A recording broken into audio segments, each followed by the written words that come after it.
Amis téléspectateurs, chers bien-aimés dans le Seigneur, soyez les bienvenus dans cette émission spéciale Voix apostolique, dans laquelle nous recevons pour vous ce soir le berger Samuel Kinzundo, berger du ministère Venra Ministries. Berger Samuel, bonsoir. Bonsoir, Papa Exaucé. Soyez le bienvenu parmi nous. Merci beaucoup. Je vous vois accompagné de toute l'équipe apparemment. Tout à fait, nous sommes accompagnés d'une branche de l'équipe de Venera Ministry. Je pense qu'avant de commencer, j'aimerais aussi saluer le peuple de Dieu. De partout là où ils nous suivent, il y a ceux qui nous suivent les jours, il y a ceux qui nous suivent aussi la nuit. Et je pense que la grande partie, c'est ceux qui sont en train de nous suivre sur les réseaux YouTube. Donc je pense que je salue tous ceux qui sont vraiment en train de nous suivre. Que le Seigneur vous bénisse abondamment. Amen, amen. Nous profitons aussi, nous nous joignons au berger Samuel, nous saluons tous ceux qui nous suivent de partout dans le monde, par YouTube, par la télé, par les réseaux sociaux, etc. Nous vous saluons au nom de notre Seigneur Jésus-Christ. Revenons à notre sujet, berger Samuel. Venra Ministries. Parlez-nous un peu de ça. Qu'est-ce que ça veut dire? Je crois que c'est un sigle, Venra. Donnez-nous un peu le concept en entièreté. Qu'est-ce que Venra signifie? C'est quoi la vision de Venra? Qu'est-ce que nous avons comme objectif derrière Venra Ministries? Merci beaucoup, Papa Exaucé. Je pense que pour bien répondre à cette question, je vais demander à ceux qui sont en train de nous suivre de prendre les livres des Actes 2, les Actes des Apôtres, le chapitre 2. La Bible dit ceci. La Bible dit, ils étaient tous dans un seul lieu. Et tout à coup, un vent souffla. La Bible dit, continue par dire que plusieurs accoururent parce que finalement, ces vents, lorsqu'elle souffla, elle apporta un phénomène qui surpassa les naturels. La Bible dit, les flammes de feu se posèrent sur eux et ils se mirent à parler dans d'autres langues. Et la Bible dit que tous ceux qui étaient ce jour-là, de Parthes et Mernès, tous ceux qui venaient de la Libye, de l'Éthiopie et dans toute l'humanité, qui étaient réunis ce jour-là à Jérusalem, ont été surpris de voir une catégorie de personnes retrouvées dans une chambre haute et finalement parler dans leur langue maternelle. Et la Bible dit que pendant que le peuple était dans l'étonnement, c'est alors que Pierre se leva avec un message afin de recadrer tous ceux qui étaient là. Lorsque nous parlons de Vénéra, nous voulons simplement dire que le Vénéra, finalement, ce n'est qu'un vent nouveau. Un vent nouveau du réveil apostolique. Parce que ce jour-là, dans Acte 2, ce qui a soufflé, c'était un vent nouveau. Parce qu'il y a eu des vents qui ont soufflé. Mais ces vents-là n'ont pas apporté ce que ce vent nouveau a apporté. Parce que qu'est-ce qui a apporté ce vent nouveau? Ça a apporté un réveil apostolique. Les réveils, lorsque nous parlons des réveils, nous ne voyons pas les réveils comme les sensationnels charismatiques. Mais lorsque nous parlons du réveil, nous voyons les fondements qui a amené ce réveil. Ou je peux le dire de façon simplifiée, nous voyons plus les fondements apostoliques qui est la parole. Parce que la Bible nous dit ceci, lorsque au son du bruit, le peuple a couru, ils se sont rendus compte que ces personnes étaient en train de parler des merveilles de Dieu. Mais finalement, la Bible dit qu'il y a eu deux camps qui se sont regroupés. Il y a eu les camps de ceux qui voulaient avoir une réponse à ces phénomènes-là. Et la Bible dit, le second camp, ce sont ceux qui commencèrent à se moquer finalement d'eux. Pour dire, pourquoi cherchez-vous à avoir une réponse? Parce que finalement, nous disons que c'est tohi boing là, c'est juste parce qu'ils sont ivres de vin. Et la Bible dit, c'est là où maintenant la voix apostolique s'est levée. La voix de Pierre comme apôtre, afin de recadrer les gens et de leur faire comprendre par les messages qu'il a prêchés que ce vent a soufflé pour ramener les cœurs des fils vers les pères. Et c'est là où la Bible dit que 3000 âmes ont été gagnées ce jour-là. Donc c'est là où nous disons, finalement, nous sommes Venera Ministry, parce que nous croyons qu'en ces temps du soir, effectivement, il y a un vent nouveau qui va souffler. Parce que la Bible dit que la gloire de la seconde maison sera plus grande que la première maison. Or, la Bible nous promet que la pluie de l'arrière-saison est une pluie que nous attendons en ces temps de la fin. La Bible nous promet qu'il y aura un réveil qui viendra. Et finalement, ce réveil, c'est ce que nous sommes en train de voir. Mais attention, ce réveil doit être sous des fondements apostoliques, mais aussi sous des fondements de l'église primitive. Voyez-vous. Quand vous parlez d'église primitive, Papa Samuel, à quoi est-ce que vous faites allusion exactement? Parce que nous avons entendu parler de l'église primitive, d'accord. Mais l'église primitive en soi, le fondement, quand nous parlons du fondement de l'église primitive, pouvez-vous nous expliquer un peu, parce que le peuple de Dieu aussi veut être éclairé à ce l'église, lorsque nous parlons de l'église primitive, l'église primitive c'est quoi? C'est l'église originelle. Okay. La Bible dit que Jésus, en voulant partir, il a dit à Pierre ceci. Il a dit à Simon, tu es désormais Pierre. Et sur cette pierre, je bâtirai mon ecclésia, mon église. Et les portes de l'enfer ne prévaudront jamais contre l'ecclésia. Ça veut dire que Christ avait comme mission de venir laisser une église. Mais cette église-là devait reposer sur un fondement.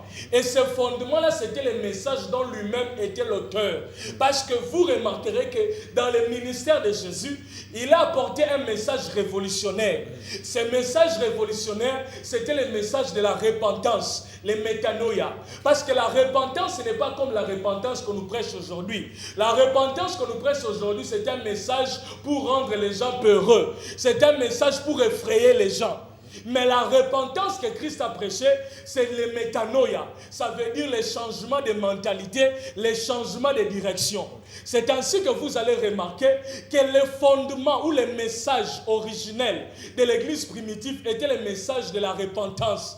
La Bible dit dans Acte 2, lorsque Pierre s'est levé, après que les gens étaient dans l'étonnement, il a dit au peuple, parce que le peuple lui a demandé finalement, « Oh mon frère, que devons-nous faire ?» Pierre lui a dit, « Repentez-vous ». C'est le premier discours que Pierre a tenu. Et même dans Acte 3, la Bible dit que Pierre a encore tenu ce discours-là.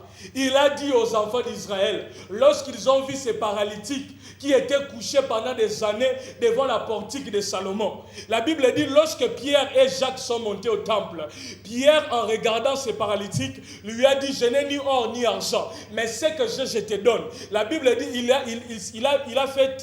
il a tenu par la main et il a levé, et la Bible dit qu'il a bondi d'un saut et il était guéri. Et la Bible dit que le peuple a couru pour voir ce qu'a fait ce réveil-là. Mais lorsque les yeux de ce peuple se sont tournés sur Pierre et Jacques, Pierre s'est levé encore avec la voix apostolique pour recadrer. Il a dit, pensez-vous que c'est par notre puissance que nous avons fait ça?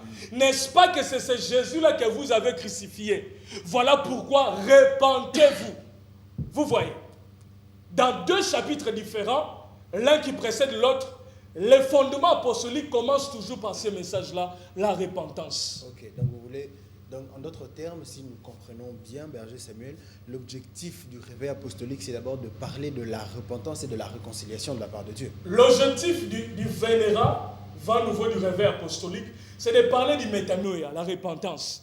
L'objectif ou les visions phares des Vénérat Ministry, c'est de parler du rétablissement de l'autel de Dieu, qui est le message originel que nous avons reçu, qui est le message de la croix. Nous sommes de ceux qui sont en train de croire qu'en ce temps du soir, nous devons retourner au message phare que Christ nous a laissé. Parce que la véritable onction, le véritable investissement de Dieu n'est basé que sur le message de la croix. Voyez-vous, lorsque vous prenez les livres comme des 2 Rois 7, la Bible dit qu'il y avait un homme qui s'appelait Jéroboam, un homme que Dieu a fait grâce de lui donner le trône de David. Lui qui était qu'un simple ouvrier, mais à cause de la mauvaise vie et de la mauvaise gestion du peuple d'Israël qu'a manifesté Salomon, la Bible dit que Dieu lui donna 10 tribus parmi les 12 tribus. Mais la Bible dit que lorsque Jéroboam vit que le peuple retournait toujours à Jérusalem, Jérusalem qui était dans la Judée, qui était restée attachée à la lampe de David, la Bible dit, il s'est dit dans son cœur, certainement en allant là-bas, ils risqueront de se compromettre dans le sens qu'ils vont abandonner ma royauté et retourner vers les fils de David. D'où moi aussi je dois faire un hôtel ici, à la Samarie, à Sichem plutôt. Et la Bible dit, il a établi un hôtel à Sichem, un hôtel que lui-même il a façonné avec 2 veaux d'or. Et il a établi une prêtrise et un sacerdoce de prêtres que lui-même il a institué. Et c'est là où il y a eu compromission. C'est ainsi maintenant vous allez remarquer que dans les livres d'Amos 1:9, la Bible dit que Dieu s'est mis au-dessus de l'autel. Or, l'autel par référence. L'autel selon les modèles divins, l'autel atteste le pardon acquis par jugement. Mais lorsque l'autel et les sacrifices sont méprisés, l'autel ne reste qu'un lieu de jugement. C'est pourquoi dans Amos 1:9, Dieu se met au-dessus de l'autel. Quand Dieu se met au-dessus de l'autel, Dieu se met pour juger. Parce qu'il y a eu compromission, il y a eu changement de sacerdoce, il y a eu changement de message. C'est là où nous sommes en train de recadrer ça avec ce qui se passe aujourd'hui. Aujourd'hui, vous allez remarquer, il y a plusieurs comme Jéroboam, des hommes de Dieu, les 5 ministères. Dieu les a appelés à servir, à parler du message de la croix, à parler au peuple de Dieu de se préparer pour la fin des temps, à parler sur le retour de Jésus. Mais à cause des soucis mondains, à cause des désirs de l'argent, à cause des désirs de la gloire, ils se sont compromis et ont changé de message. Et c'est là où la Bible dit que, puisqu'il y a compromission, il y a alors jugement. Voyez-vous, nous n'allons pas toucher les messages de l'autel, mais je pense que si je fais ce briefing, c'est pour que le peuple de Dieu puisse comprendre que l'Église, ce qui a fait la force de l'Église originelle, c'est le message qu'ils incarnaient, qui est le message de la résurrection de Jésus-Christ, qui est le message de la croix. C'est comme ça qu'il y a eu plus de conversions dans l'Église originelle qu'aujourd'hui. Papa, ils ont aussi remarqué aujourd'hui, il n'y a pas beaucoup de conversions. Ce sont des transferts de fidèles. Expliquez-vous, papa. Jusque-là, peut-être que le peuple de Dieu est un peu perdu. Vous avez parlé de transfert de fidèles au lieu de vraie conversion. Maintenant, essayez un peu d'éclaircir ce contexte, parce que jusque-là, beaucoup de personnes ne sont pas encore en train de se retrouver. Peut-être que moi, je comprends, mais le peuple de Dieu veut être édifié. Bon, je pense que, parlant concernant les transferts de fidèles, je pense que si aujourd'hui, en tant qu'observateur, vous allez remarquer que la plupart des enfants de Dieu vont maintenant dans les églises parce qu'il y a un vent soufflé. Remarquez aujourd'hui, lorsqu'un enfant de Dieu écoute que dans telle église il y a des miracles, dans telle église les gens se marient, il va accourir selon ses besoins. C'est ce qui s'est passé dans Acte 2, comme je l'ai dit au début. La Bible dit que les peuples accourent parce qu'ils ont entendu un bruit. Mais lorsque les bruits a continué sans un message, qu'est-ce que ça fait? C'est qu'il y a eu 2 camps qui se sont formés. Ceux qui avaient besoin de réponses et ceux qui commençaient à se moquer. Voyez-vous?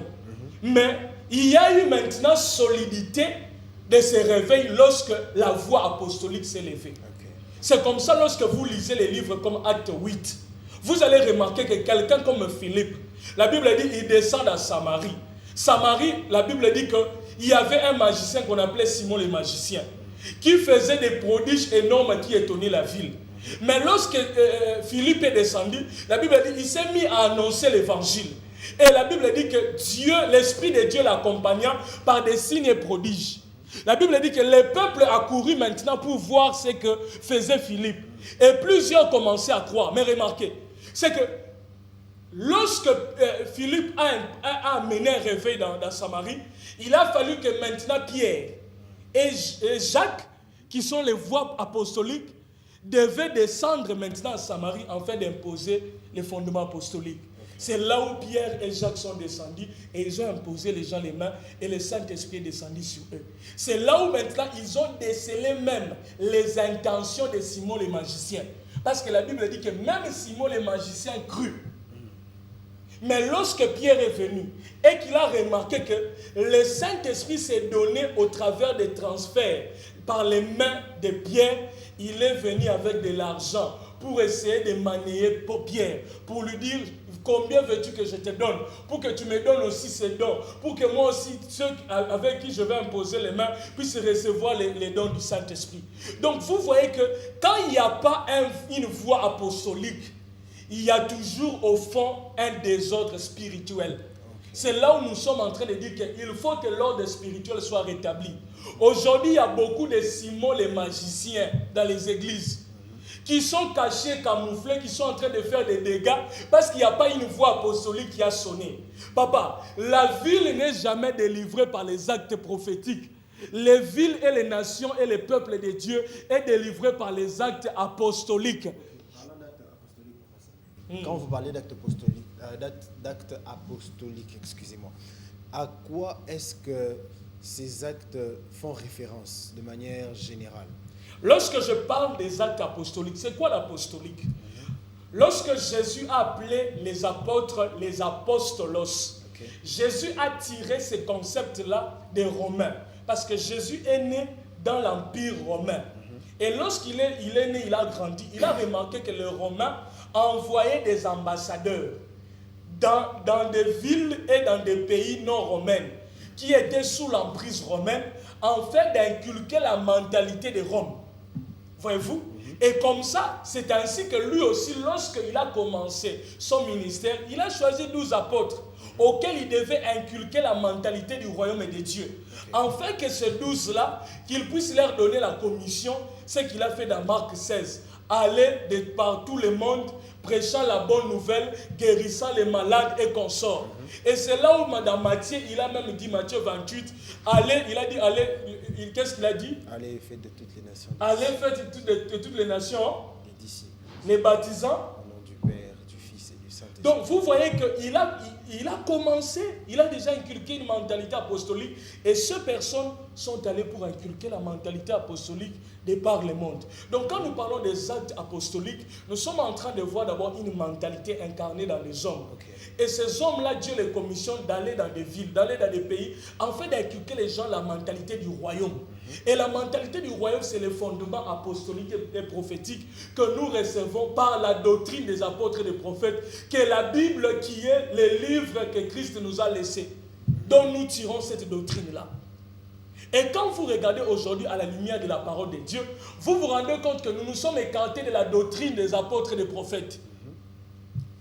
Allez un peu en profondeur, papa. C'est un sujet très intéressant. Tout à fait. Nous nous sommes écartés de la doctrine des apôtres et des prophètes.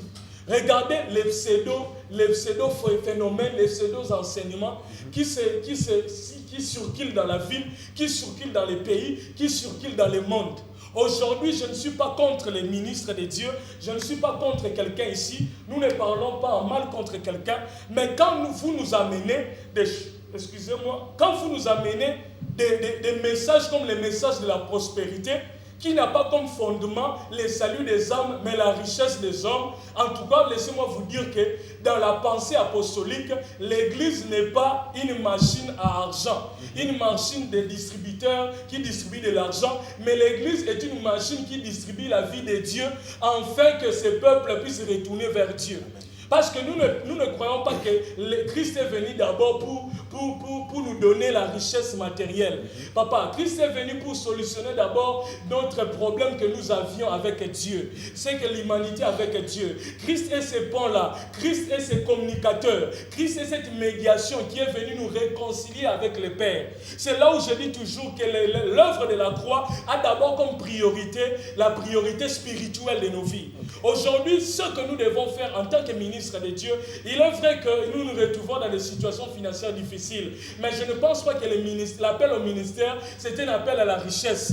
Regardez aujourd'hui, tous les ministres, les hommes de Dieu, ce qui leur focalise maintenant les pensées, c'est de devenir riches, c'est d'avoir l'argent qu'on sort. Je ne pense pas que le ministère est appelé à nous donner, à nous procurer toutes ces choses-là. C'est ainsi où moi je pense que même en tant qu'homme de Dieu, le Seigneur nous a disposé dans la nouvelle médiation, dans la nouvelle loi, les capacités aussi à nous procurer de l'argent en dehors du ministère. Ok.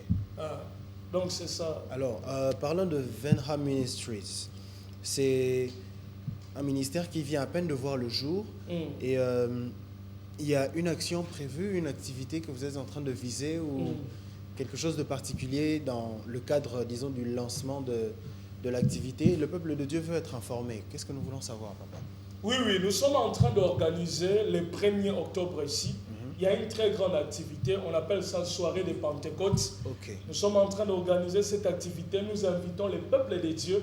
Ça va se passer sur je pense que les frères Isaac vont nous donner plus de détails. C'est temps pour moi de souffler aussi. D'accord, papa Isaac, vous pouvez nous en parler. Merci. L'activité en question va se passer dans l'enceinte de l'ancien studio Saint-Romain-Lamou, qui a comme référence l'école là-bas. Ok. Et utilisez le micro, papa. Ok, merci. L'action se déroulera à l'enceinte de l'ancien studio Sangomalamu, qui a comme pour référence l'école La Borne. L'avenue, j'ai un peu une petite perte de mémoire par rapport sur Mbama 21 et bis, pardon. Et oui, en face de comment? L'école La Borne. La référence précise, c'est l'école La Borne. Et nous vous invitons à venir prendre part à cette action qui sera le 1er octobre. Et de là, vous serez bénis par rapport à tous les messages que vous aurez à prendre pendant cette journée en question. Et nous invitons aussi ceux qui sont malades, ceux qui ont des problèmes par rapport à leur vie, par rapport à leur santé, de venir prendre part à cette grande action qui aura lieu déjà au début du mois d'octobre. D'accord, merci beaucoup Papa Isaac. Et parlant de cette activité, le thème exact sur lequel nous serons en train de discuter durant cette soirée, c'est quoi le thème exact? Nous voulons savoir. Merci d'abord pour la parole. Le thème exact, c'est le rétablissement de l'autel de Dieu. Encore une fois, on parle de l'autel. Oui. En tout cas, on a un sérieux problème avec l'autel ici. Le rétablissement de l'autel de Dieu. Alors, peuple de Dieu, vous pouvez remettre le micro. Nous avons entendu cette information en ce qui concerne l'action du 1er octobre. Je pense que déjà moi-même j'ai mon invitation pour ce jour-là. Je serai là. Ce sera à quelle heure, Papa Samuel? Je pense que nous allons commencer à 14h. 14h juste. Alors, parce peuple que de Dieu, les affiches, je ne vous coupe pas, les affiches ont déjà été mises dans la ville.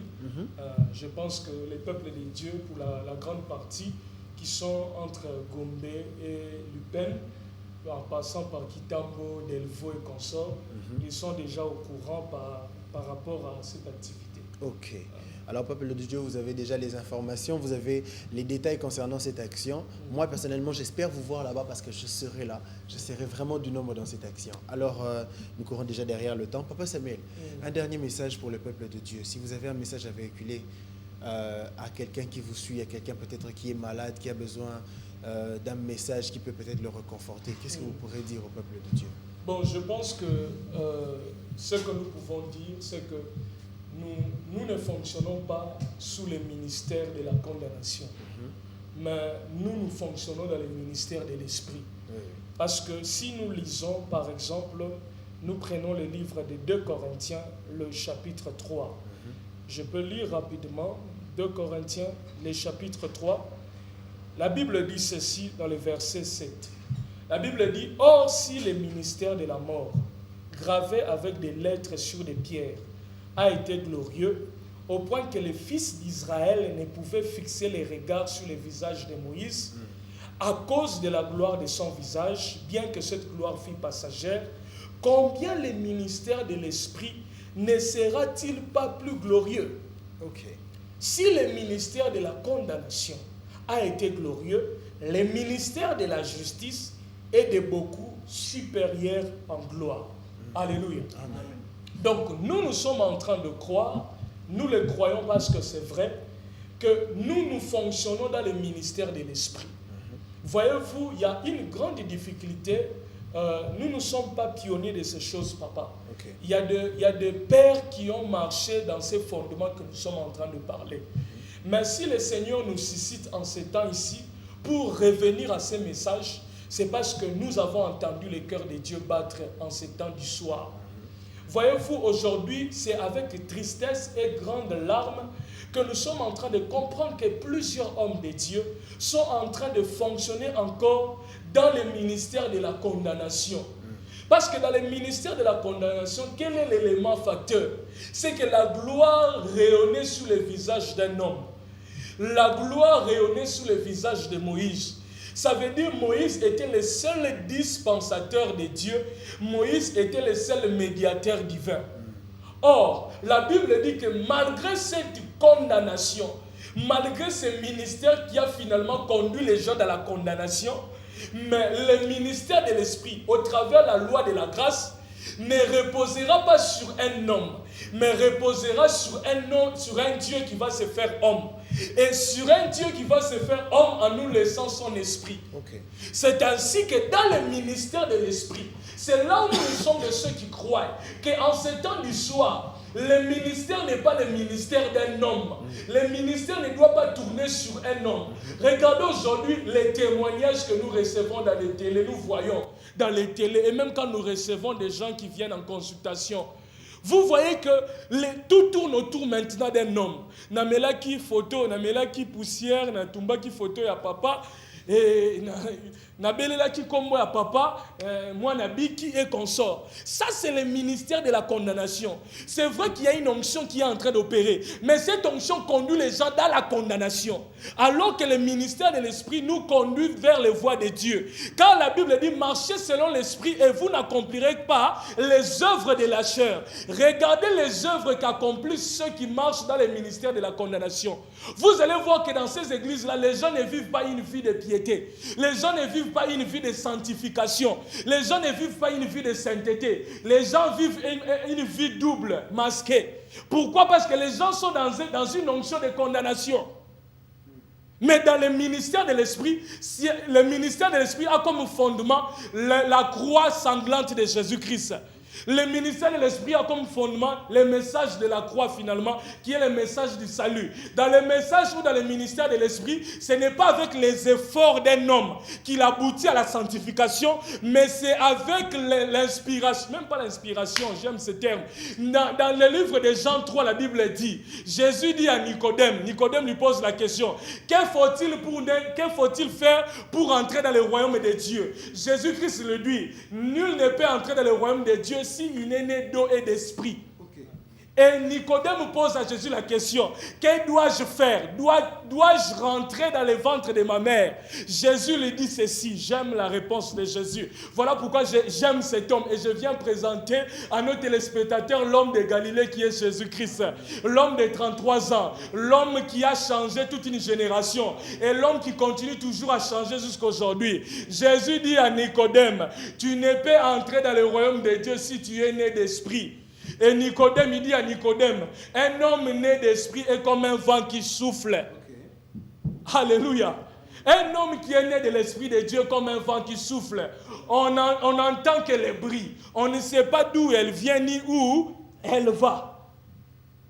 Et le baptême du Saint-Esprit ne repose que sur le message de la croix. Dans Acte 2, c'est après avoir entendu le message de la croix.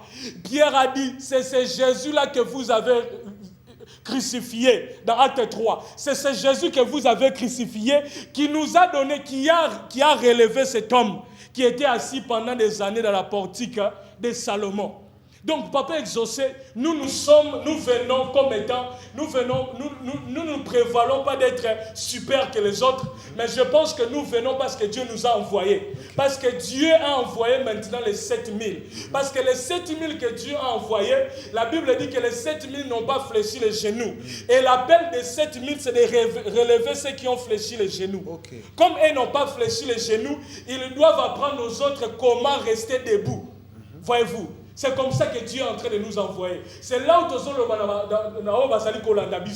na YouTube, ozali kolanda biso na TV, tozali ko inviter les premiers. Numéro na biso ezali 081 54 777 93. 081 54 777 93. Benga biso tozali wana pona ko aider bino. Bible Bible suit gratuitement, bo pesa pe gratuitement. Ko c'est la te que to royaume ça pesa biso mbongo, to te que la mai pesa non, non, nous n'avons que le nom de Jésus-Christ. Tokoye bisayote que loba 3 fois fire. Tokoye bisayote que tumba hôtel ya ba parents na yo. Non, non, non. Nous croyons que l'hôtel de Dieu, c'est ce qui est notre assurance. Amen. Parce que dans Acte 18, Bible lobi nini. Dans Acte 18, Bible lobi que Eli tangu a telemina ba prophète ya Baal, Eli a salinini, a rétabli na hôtel ya Nzambe. Eli a attaqué ba hôtel ya batu misusu te. Tozana tangu ya kokwisa ba hôtel ya ba parenté. Yango biso tozo attaquer mutu te na ville, mais tozolo ba ke o esengeli nanu, eza kozongisa message ya tangu. Ezali message ya croix. Parce que nde message ya croix ne komema biso siko kokwisa moto, o ezali réveil o tozali kozela. Po Bible lobi ke Eli a sengaki moto te, mais Eli a telemisaki hôtel ya Nzambe. Eli azwaki mai o ezalaki ezalaki lisusu te na Israël. Ezali image ya sacrifice. Eli azwi mai abwaki likolo ya hôtel. Azwi mbeka tumbi. Et Bible elobi ke ayebisi Nzambe tala lelo. Sala différence entre biso batu ba Israël et ba ke yo no zali Nzambe. Et Bible elobi ke moto ekueyaki. Donc biso tozali kobanza ke véritable onction. Ezali onction ezali kokuwa na hôtel ya Nzambe. Parce que tango moto ekitaki, Bible elobi ke après moto mbula ebetaki. Nazali koyebisa mutu azali kolanda biso. Olingi réellement kozala sauver. D'abord la Bible dit recherchez d'abord le royaume de Dieu. Problème na yo ezali ke ozo s'attacher mingi na makambo mokili. Ozo na poso koma na bomengo, ozo na poso koma na bozwi. Mais Bible ezali koyebisa biso ke to luka nanu bokonzi ya Nzambe. C'est là où nous sommes en train d'interpeller. Tu es là, tu nous écoutes. Tu as des problèmes. Tu ne parviens pas à parler à ton pasteur. Parce que toutes les fois où tu vas voir ton pasteur, c'est pour qu'il te dise de s'aimer et qu'on sort. Appelle-nous, nous sommes là. Nous pensons que par la grâce de Dieu, nous allons t'aider. Le numéro, c'est le 081 54 777 93. Le 1er octobre, c'est une soirée de Pentecôte. Pourquoi la Pentecôte? La Pentecôte, ce n'est pas l'effervescence charismatique. La Pentecôte, c'est lorsque le message a été annoncé. Parce que la vraie Pentecôte, c'est l'évangélisation. La Bible a dit 3000 âmes ont été gagnées. Dans Acte 3, plus de 5000 ont été gagnés. Et nous sommes en train d'inviter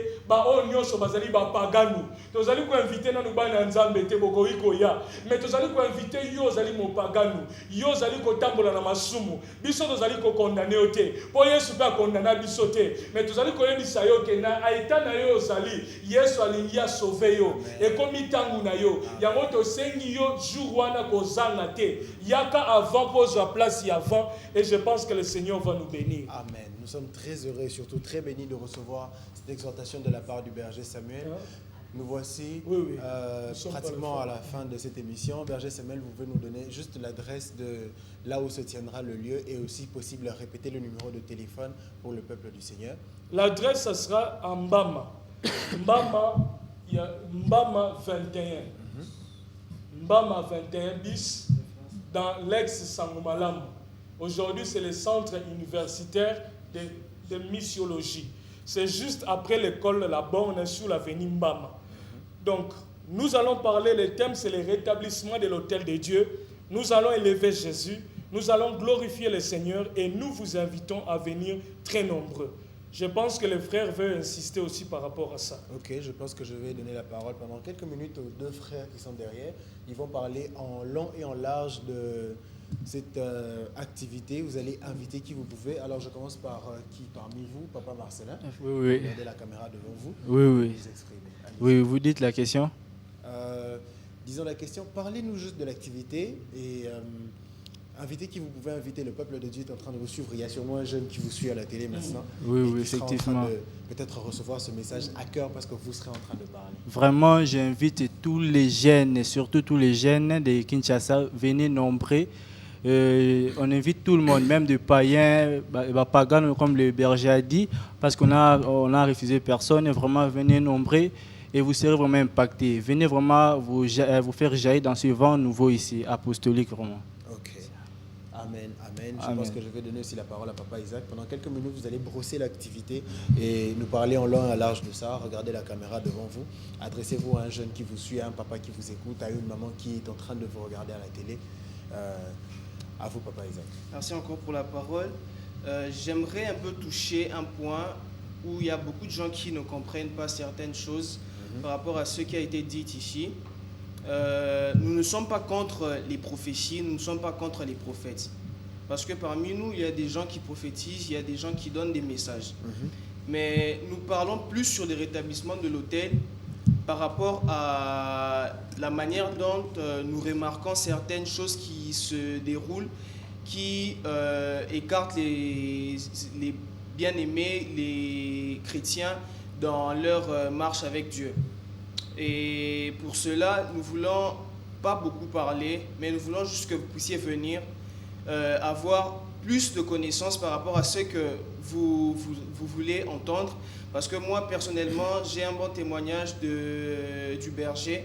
il a des bonnes paroles en lui qui sortent de sa bouche. Et j'aimerais que vous veniez aussi entendre ces paroles-là qui vont sortir de sa bouche et vous serez bénis. Merci beaucoup.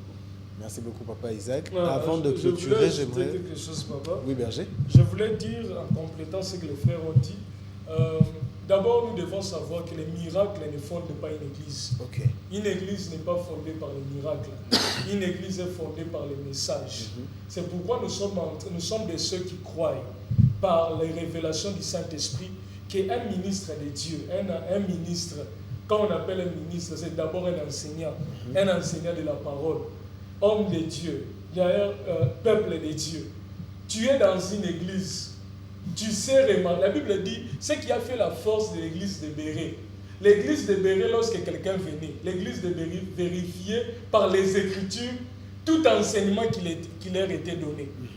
Le problème aujourd'hui, le peuple de Dieu est en train de sombrer dans l'erreur, dans l'égarement, parce que le peuple de Dieu n'est pas fondé d'abord dans la parole, sur les Écritures.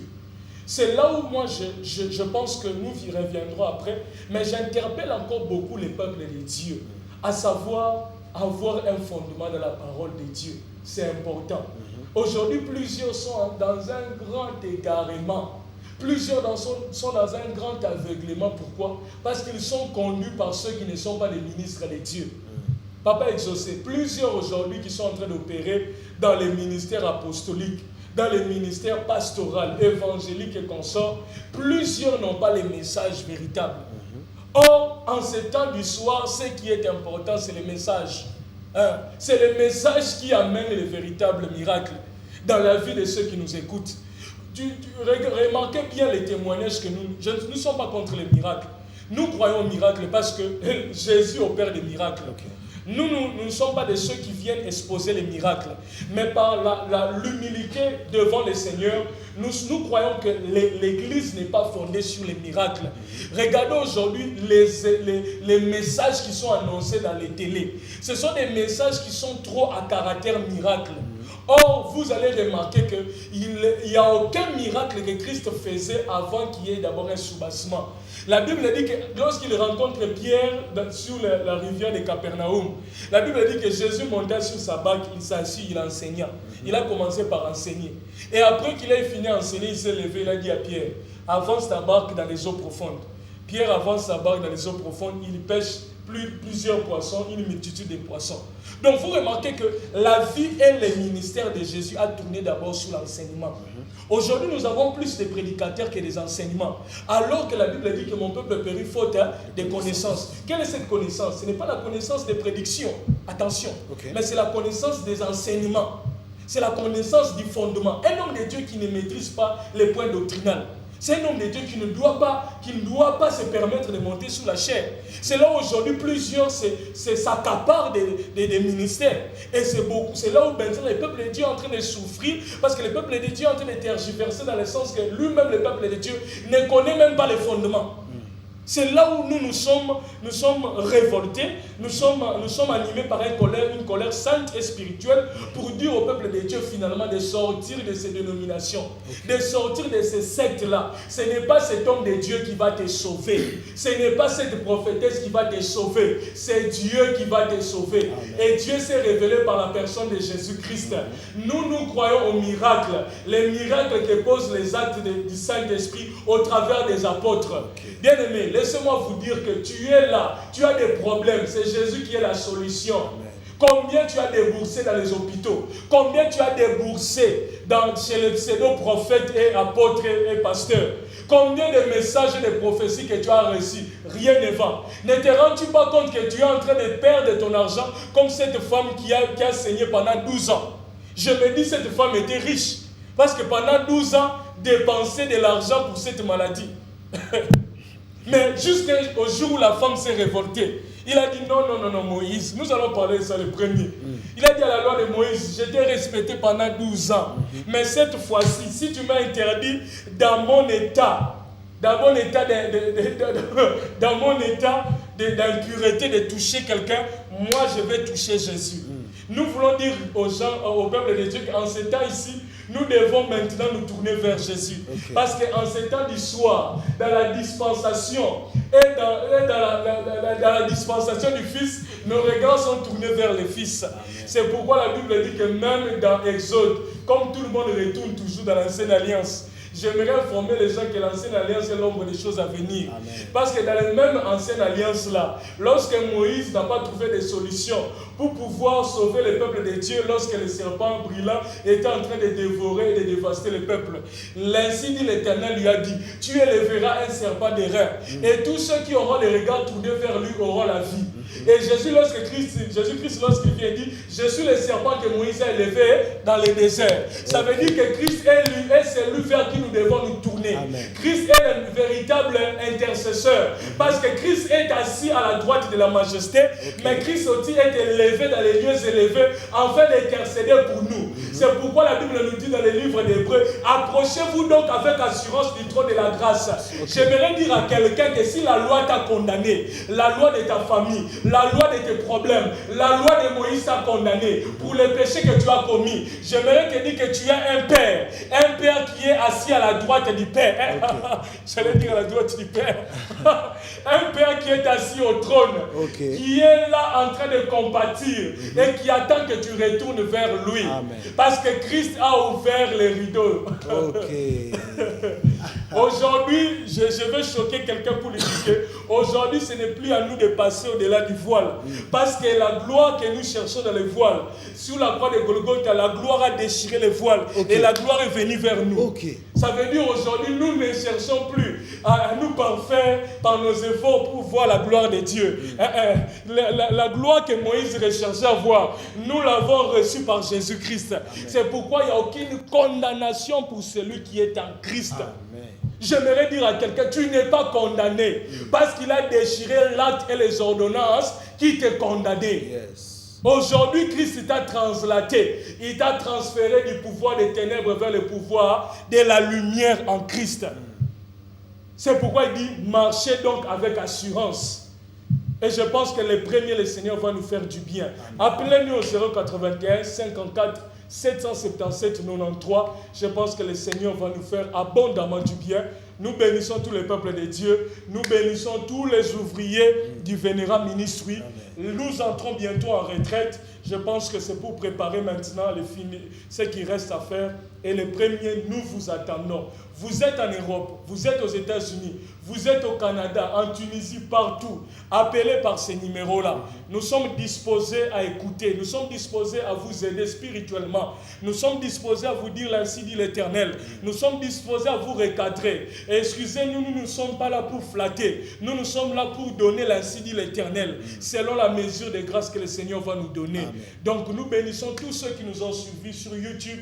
Continuez à nous suivre sur notre chaîne Samuel Kinzundo et bientôt la chaîne aussi de Vénérat Ministry. Amen. Et je pense que le peuple de Dieu sera béni. Donc nous bénissons tout le monde. Nous bénissons en tout cas tout le monde. Je ne sais pas, les frères vont ajouter quelque chose. Je ne sais pas si à gauche, à droite. Préciser un peu l'adresse. Oui, papa.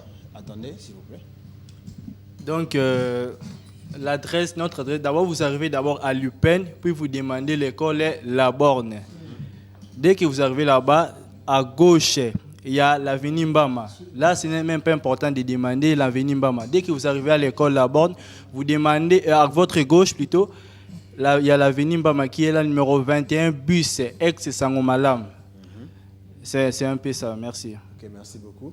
Nous disons merci au berger Samuel ainsi que toute l'équipe de Vénérat Ministries. Et par la même occasion, nous dédions cette émission à tous les autres ouvriers qui n'ont pas pu peut-être se manifester, faute de temps, faute de certaines occupations. Nous sommes très heureux d'avoir vraiment reçu le berger Samuel et nous bénissons le Seigneur pour ce moment. Ça a vraiment été une bénédiction particulièrement pour moi. Je te donne aussi une invitation pour le 1er octobre parce que moi je serai là et je compte sur ta présence. À toi papa, à toi maman, toi jeune qui nous regarde derrière la caméra, peut-être derrière ton écran sur YouTube, en dehors du pays et même dans le pays. Alors je nous exhorte tous, particulièrement toi jeune qui me regarde, Dieu t'aime, il t'aime tel que tu es. S'il est venu sur terre, ce n'est pas pour moi chrétien, il est venu pour toi. Il ne m'a pas condamné, je ne suis pas sûr qu'il te condamnera toi aussi. Amen. Alors accepte-le comme Seigneur et Sauveur et tu verras que tu n'auras rien à perdre à lui faire confiance. Je te donne rendez-vous pour le 1er octobre 2017. Vous avez entendu, c'est au centre missionnaire, c'est au centre universitaire de missiologie. La référence, c'est l'école La Borne. À partir de 14h, nous serons là. Nous t'attendons. Je bénis le Seigneur pour cette émission et je remercie tous ceux qui nous ont suivis. Et je nous donne rendez-vous pour la prochaine édition. Merci à tous et que le Seigneur vous bénisse. Merci. Au revoir.